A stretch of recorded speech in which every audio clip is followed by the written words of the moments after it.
this is aqueous, this is aqueous, and this is a liquid. So this is when we add, this is the reaction that takes place when we add chlorine to cold alkali. We get NaCl, NaClO and H2O as the products. So if you see, why do we call this a disproportionation reaction? Because the oxidation number of chlorine in Cl2 is 0. In NaCl, the oxidation number of chlorine is -1, and in NaClO, let's say that the oxidation number of chlorine is X. We know that the oxidation number of oxygen will be -2. The oxidation number of sodium will be +1, and when we add X +1 and -2 together, then we will get 0, because the overall charge on this molecule is 0, right? That's why it's a molecule, not an ion. So +1 plus X minus 2 is equal to 0.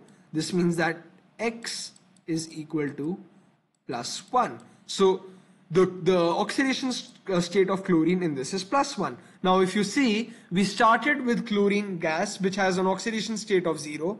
Then one chlorine atom got reduced to -1, and that's why it is reduction, because 0 to -1.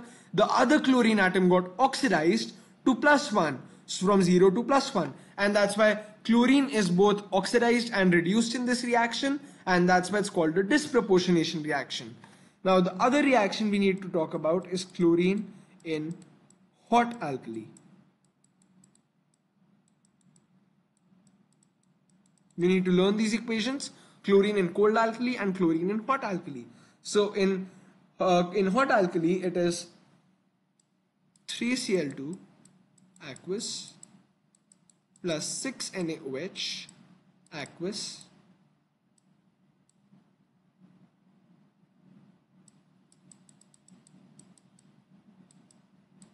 giving us 5NaCl aqueous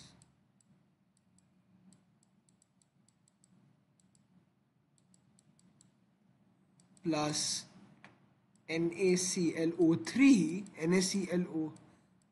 So you can see the difference. In cold alkali we get NaClO, in hot alkali we get NaClO3 plus 3H2O. This will be liquid, sorry. Now again, this is a disproportionation reaction. We start with 0. In NaCl it is -1. Let's take X in NaClO3. So we know that the total contributed by oxygen is -6. The total contributed by sodium is +1. So we know that +1 plus X minus 6 is equal to 0. And that's why X is equal to +5, right? So that's why the oxidation state of chlorine in NaClO3 is +5. So you can see that chlorine has gone from 0 to -1, which is reduction, and chlorine has gone from 0 to +5, which is oxidation. So chlorine is both oxidized and reduced, and that's why these are disproportionation reactions. You need to learn these two equations so that you don't have any problem in them. Now, how do we use halogens? So chlorine is used to kill bacteria in water, making it safer to drink. So actually, when we add chlorine to water, we get hydrochloric acid plus HClO, which is another acid. Aqueous, aqueous.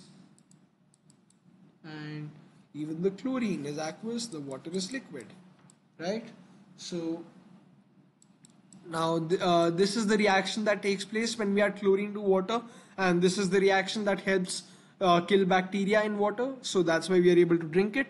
Now if you see, this is also a disproportionation reaction you need to know about, because this is 0 and this here Cl is -1, and here we take -2 for O, +1 for H. So we know that plus, and let's take X for chlorine. So we know that +1 plus X minus 2 is equal to 0, and therefore X is equal to +1, sorry. So this is also a disproportionation reaction, because the oxidation number of chlorine goes from 0 to -1, which is reduction, and it goes from 0 to +1, which is oxidation. So this is another disproportionation reaction.